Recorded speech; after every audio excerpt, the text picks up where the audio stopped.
Hi, Cheyenne. I picked the religion of Islam to cover. Islam means surrender, submit to God or Allah in Islam. The followers of this religion are called Muslims. The religion was established in Mecca, Arabia, around the 7th century CE. Islam is one of the older religions, but it's younger than Judaism and Christianity. Islam is practiced most in South Asia, like Afghanistan, Bangladesh, Pakistan. Then after that, it's Southeast Asia, like Indonesia, and the Middle East, North Africa. With it being the second largest religion, Islam has about 1.9 billion followers worldwide. The followers of Islam emphasize on the oneness of God, known as Allah, the significance of submission to His will, and the interconnectedness of all creation. So everything that He created is connected. It highlights the significance of leading a God-centered life and staying connected to yourself and your spiritual side, as well as respecting the natural world and other people. So like respecting what Allah has created.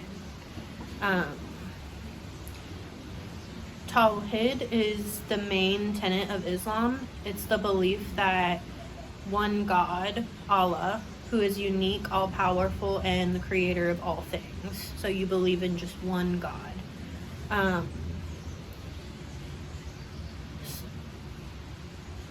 Submission to God is another core principle. That's what Islam means.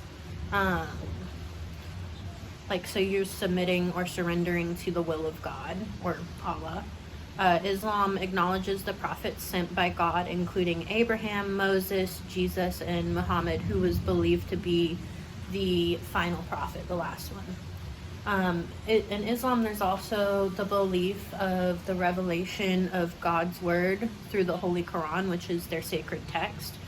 And that's believed to be the last and complete revelation of God. Muslims also believe in fate, qadar, which is the belief that all things are ordained by God's will, yet humans still have free will. So you can choose to follow God and do what He would want you to do, because we still have free will to make that choice. Muslim believes in a holistic approach, so they look to encompass all aspects of life, such as spiritual beliefs and practical actions, as well as individual acts to society, social exchange. So when you're talking to somebody or you're just interacting with other people.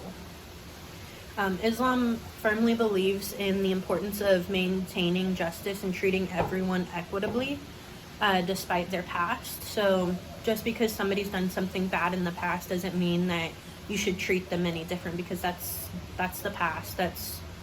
Doesn't affect what they're doing now and how they are now. Islam is not only doesn't discourage people from gaining knowledge, but it promotes gaining knowledge to better understand God's creation, as well as carrying out one's duties to the world. So, you gain knowledge, you can better fulfill your responsibilities and know how to treat God, Allah's world. Muslims understand the significance of preserving and taking care of the natural environment because it's viewed as a gift from God, like I said earlier.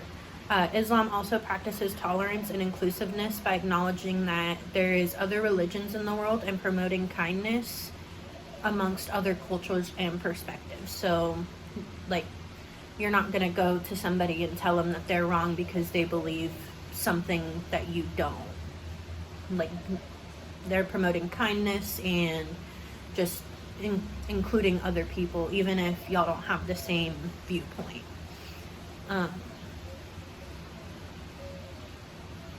The main practices of Islam are summed up in 5 pillars. The first is the Shahada, the declaration of faith. This entails declaring that there is no God but God, Allah, and Muhammad is the messenger of God. And this is repeated many times throughout the day. So that is said multiple times. When you're Muslim, you say that throughout the day. The second pillar is salat, which is prayer, and there are 5 mandatory prayers to be done throughout the day at specific times. And then when you pray, you have to face the direction of Mecca. And you have to do these prayers at certain times too. So you have to, whatever you're doing, you have to stop, you have to pray, and you have to face Mecca when you pray. Zakat is next, and this pillar involves giving a piece of your money or like what you have to charity, more specifically someone that's poor or in need of help. So like it doesn't count if you just go and like, you know, give $5 to your friend. Like it's got to be somebody that genuinely needs the help, or you know, like they're less fortunate than you. It just kind of reminds you to be kind and unselfish. Like it reminds you that that could be you, and you would want somebody to do that for you. So like, you know, give what you can. Like don't give everything, but because you have to take care of yourself, but give what you can, because like it's good to help somebody else, and it helps you remember to not be selfish. And then there's Salam, maybe, which is fasting during Ramadan. And this means that Muslims can't eat or drink from the time the sun rises to the time the sun sets.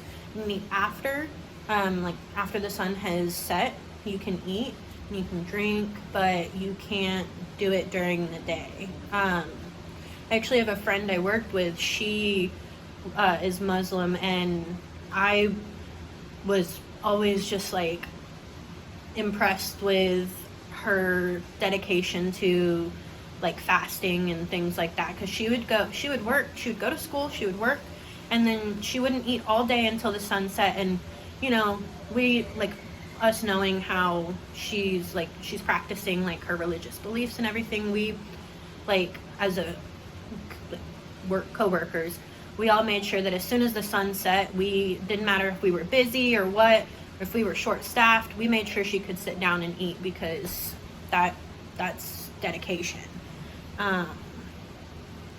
This helps aid in self-discipline and spiritual reflection, which brings Muslims closer to God. So that's why they fast during Ramadan.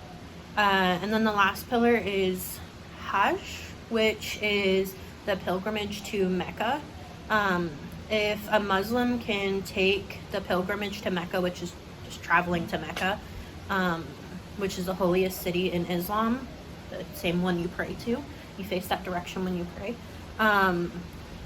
then it's strongly encouraged to do so. This journey is an important event for them because it strengthens their faith and gives them a feeling of community with other Muslims.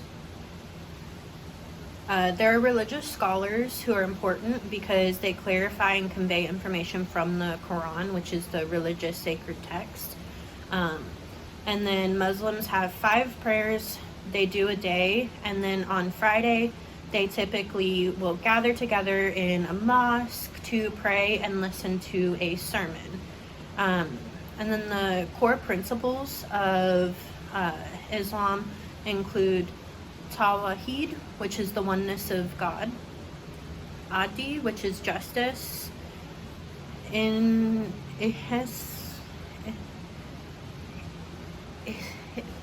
I struggle saying these. Some of these are hard to say. Ihsan, which is excellence. Amahan, which is trustworthiness. Akhlaq, which is good character. Rahama, which is compassion. And Taqwa, which is God consciousness. Islam is like promoting having virtuous behavior in relationships with others. There is a religious calendar called the Hijri calendar, and it's a lunar calendar that helps specify when religious events and holidays are taking place. And since the calendar is lunar, a new month starts when a new moon is sighted. So it's not specifically 30 days or 31 days, it's when the new moon is sighted, which has given it a few less days than the calendar that we typically see, which is 12 months and 365 days. Thank you.